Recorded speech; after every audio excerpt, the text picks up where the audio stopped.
नमस्कार, स्वागत है आपका जस्ट इंडिया में और मैं हूं आपके साथ मुस्कान। रुक करेंगे उन तमाम खबरों का जिनका सरोकार है आप। खबरों के प्रायोजक हैं आरोग्य मास्क लगाएं, कोरोना से सुरक्षित रहें। Kamal Chalk Industries, a trusted school of chalk, manufacturers and suppliers of chalk, color chalk, duster, mask, sanitizer, etc. Asian colour coated Ispat limited, आपका विश्वास हमारी पहचान। मेडिफिर international, taken a step to keep you safe from corona virus. रंज किया showroom in Rohtak and Bahadurgarh. Showroom पर आएं, test drive लें और गाड़ी बुक कराएं। कृषि कानूनों के विरोध में बुलाए गए भारत बंद को 11 राजनीतिक दलों ने अपना समर्थन दिया है। इसी क्रम में यूपी के बस्ती और बरेली जिले में भारत बंद आंदोलन के समर्थन में प्रदर्शन कर रहे सपा नेताओं ने जमकर लाठियां भी भांजी। बस्ती में मंगलवार की सुबह 9 बजे गांधीनगर पक्के बाजार में जुलूस निकालकर दुकान बंद कराने निकले सपाइयों पर पुलिस ने जमकर लाठियां बरसाई। अचानक पिटाई से जुलूस तितर बितर हो गया। इस दौरान भगदड़ जैसा माहौल भी बन गया। उधर बरेली में कृषि बिल के विरोध में चौकी चौराहा स्थित गांधी प्रतिमा पर धरना दे रहे समाजवादी पार्टी के नेताओं को पुलिस ने हल्का लाठीचार्ज करके खदेड़ दिया। इस दौरान भगदड़ के दौरान एक सपा कार्यकर्ता का सिर भी फूट गया, जिसमें इलाज के लिए अस्पताल में भर्ती कराया गया है। वहीं मुख्यमंत्री योगी आदित्यनाथ ने अधिकारियों को निर्देश दिया कि किसी भी हाल में आम आदमी को कोई परेशानी नहीं होनी चाहिए। साथ ही उन्होंने जबरन दुकान बंद करवाने वालों पर सख्ती के निर्देश भी दिए। वहीं यूपी के बुलंदशहर में भी भारत बंद का असर देखने को मिला, जहां किसानों के समर्थन में आए सपा कार्यकर्ताओं को पुलिस ने गिरफ्तार कर लिया। बता दें कि किसानों के समर्थन में आए कालाआम चौराहे पर प्रदर्शन करने के लिए सपा कार्यकर्ता पहुंचे थे, जहां कार्यकर्ताओं की पुलिस के साथ नोकझोंक भी हुई, जिसके बाद उन्हें गिरफ्तार कर लिया गया।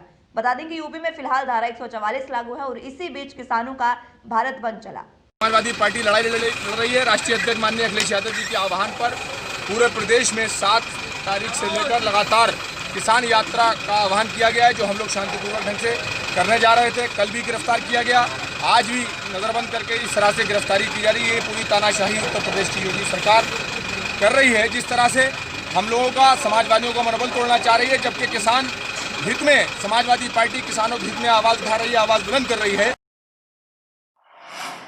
वहीं शाजापुर में कई स्थानों पर किसानों ने भारत बंद के दौरान प्रदर्शन कर सरकार को चुनौती दी। सुबह से ही जिले के तमाम नगर क्षेत्र में ई रिक्शा के माध्यम से अनाउंसमेंट कर व्यापारियों को अपने प्रतिष्ठान बंद रखने की अपील की गई थी। इस सिलसिले में शाजापुर की मिनी पंजाब कहे जाने वाले पुवाया तहसील में भी किसान कार्यकर्ताओं ने जमकर विरोध प्रदर्शन किया, जिसके तहत पुवाया नगर के राजीव चौक पर एकत्र होकर किसान कार्यकर्ताओं के साथ तमाम गुटों के कार्यकर्ताओं ने चक्का जाम करते हुए सभी मुख्य मार्गों को पूरी तरह से बंद कर दिया था। बाद में जमकर नारेबाजी करते हुए सरकार और सरकार द्वारा लाई गई किसान विरोधी बिल को खिलाफत की गई। किसान कार्यकर्ताओं ने प्रधानमंत्री नरेंद्र मोदी को जबरदस्ती किसान विरोधी बिल लाकर किसानों को दबाने और उन्हें नुकसान पहुंचाने का आरोप लगाया गया।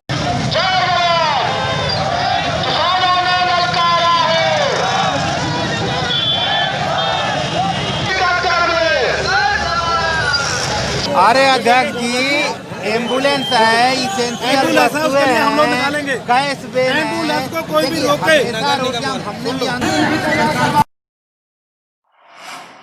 वहीं यूपी के जालौन में भी बंद का असर देखने को मिला, जहां कांग्रेस, समाजवादी पार्टी, बहुजन समाज पार्टी, प्रगतिशील समाज पार्टी सहित विभिन्न राजनीतिक दलों के नेताओं ने जालौन में बंद करवाकर जालौन नगर क्षेत्र में स्थित झंडा चौराहा पर धरना प्रदर्शन किया।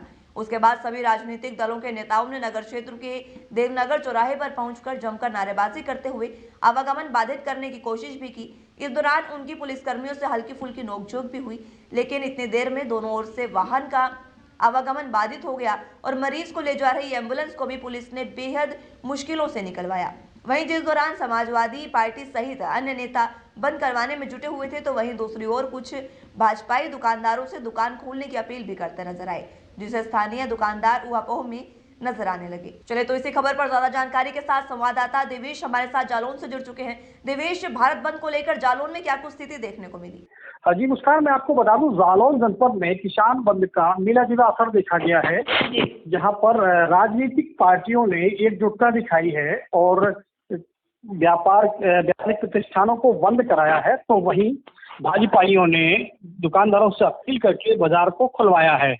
और रही बात किसानों की, तो किसानों ने NH 49 यानी कि झांसी कानपुर हाईवे पर बड़ा गांव के पास जाम लगाया और अपनी मांगों को लेकर प्रशासनिक अधिकारियों को उन्होंने मांग पत्र भी सौंपा है।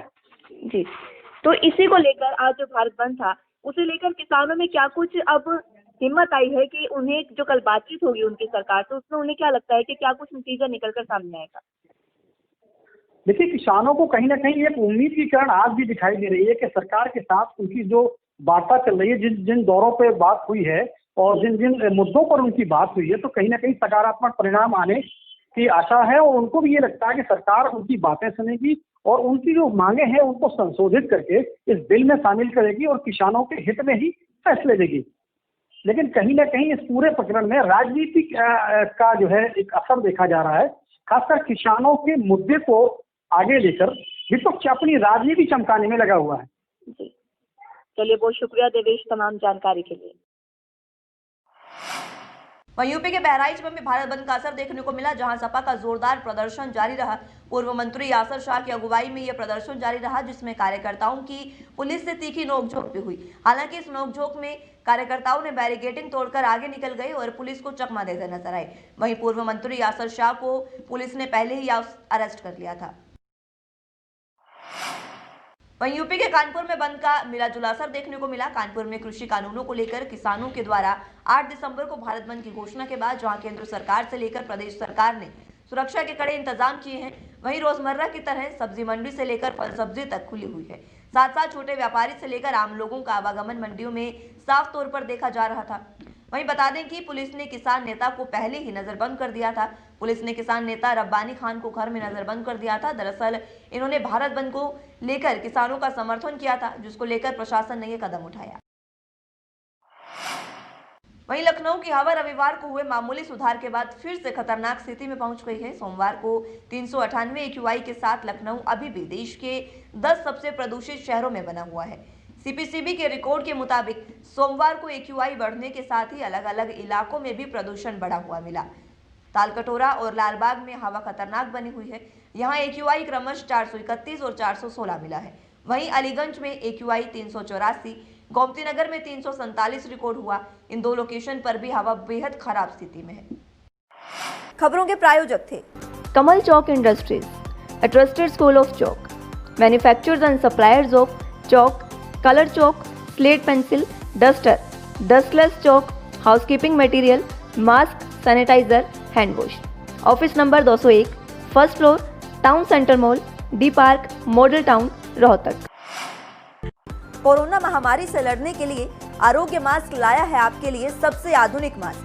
इसके साथ ही आपको मिलेगी आधुनिक PPE किट, वो भी बहुत ही सस्ते रेट पर। contact@arogyamask.com पर जाएं और हमसे संपर्क करें या फिर www.arogyamask.com से जुड़ें। इसके साथ ही आप हमें कॉल कर सकते हैं। हमारा पता है Anand international, plot number 181, Panipat, Haryana. Be Fast Fit, India's fastest growing fitness chain, now at Rohtak D Park.